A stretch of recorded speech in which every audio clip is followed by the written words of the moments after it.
Olá a todos, eu me chamo Manuel, sou estudante de filosofia do quarto ano da UEL e a minha pesquisa se chama O Ser para a Morte de Heidegger confrontado pela dialética da morte de Tanabe, um possível ponto de convergência entre ambos, e eu fui orientado pelo professor Dr. Éder Soares Santos. De início, então, uma breve introdução sobre a pesquisa, onde no primeiro momento eu vou contextualizar a morte dentro da tradição filosófica, perpassando por alguns filósofos da tradição. E depois, no segundo momento, com Heidegger, que defende que a morte é a possibilidade mais própria do homem, e na sequência com Tanabe, que ele de certa forma dá um passo à frente em relação à filosofia do Heidegger e cria a dialética da morte. Basicamente, esses são os três movimentos que vão constituir a minha pesquisa. Bom, quanto aos objetivos, primeiramente seria uma pequena introdução em relação à temática da morte dentro da filosofia, aí explicar como Heidegger trata sobre a morte e depois como Tanabe trata a morte e por fim executar um confronto entre essas duas ideias e ver o que sai disso aí. Como método de estudo, eu me utilizei principalmente da leitura e interpretação dos textos de Heidegger e Tanabe e de alguns outros filósofos da tradição que ajudaram a introduzir o tema da morte, aliado de alguns comentadores para esclarecer um pouco mais o tema. Nessa parte, eu vou fazer uma pequena introdução à morte dentro da tradição filosófica, passando por alguns filósofos da tradição.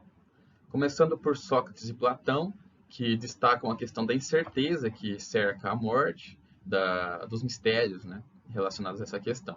Mais à frente, com Schopenhauer, que dá uma importância crucial para a morte como razão de própria existência da filosofia.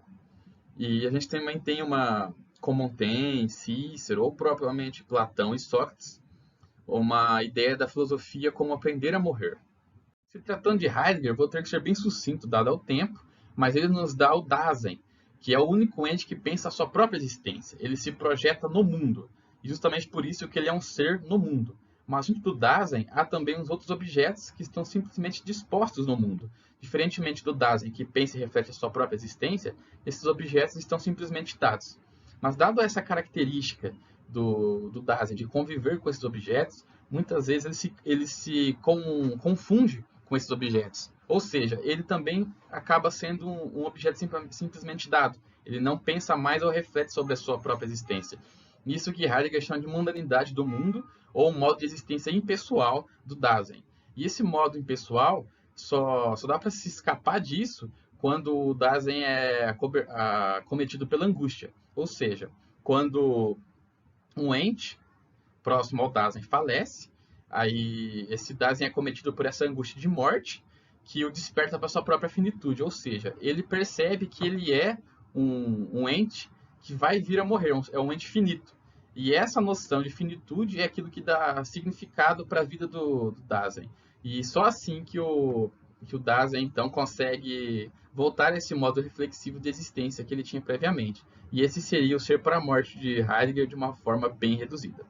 Bom, Hajime Tanabe é um membro da escola de Kyoto e ele tem toda uma carreira filosófica, mas o que me interessa aqui é a sua filosofia pós-guerra, que é quando ele repensa a sua própria filosofia e dá vida a uma filosofia da redenção, ou metanoética, ou kenosis, que é quando, através de uma atividade meditativa autocrítica muito forte, a gente apaga o nosso próprio eu, ou seja, tudo aquilo constituído previamente, e chega ao nada, ao vazio. E somente então a gente cria um novo eu, um verdadeiro eu com novas ideias, e somente assim a gente pode evoluir, e segundo ele, a própria filosofia poderia evoluir. Por isso que é morte em vida e vida em morte. Morte em vida quando o eu prévio morre, e vida em morte quando eu dou vida a esse novo eu. É por isso que ele mesmo diz ter dado um passo além de Heidegger, pois o Heidegger chega na morte e para. Mas para o Tanabe teria como existir essa morte em vida e vida em morte. Como resultado, podemos pensar numa contribuição mais geral para qualquer tipo de discussão relacionada à morte, até mesmo em casos como suicídio ou depressão, além de enriquecer a discussão dentro da própria filosofia. Confrontando as duas filosofias daí, de Heidegger e Tanabe, nós podemos talvez pensar um Dasein que não necessite mais da angústia de morte para se libertar do impessoal e chegar ao modo reflexivo de vida, e se utilizar desse método metanoético defendido por Tanabe, e para tentar chegar a esse modo reflexivo e mandar o modo impessoal. Talvez esse seria daí um Dasein oriental, Mas, no fim, como qualquer boa pesquisa em filosofia, nós temos mais perguntas do que respostas, mas essa foi a minha humilde contribuição para o tema.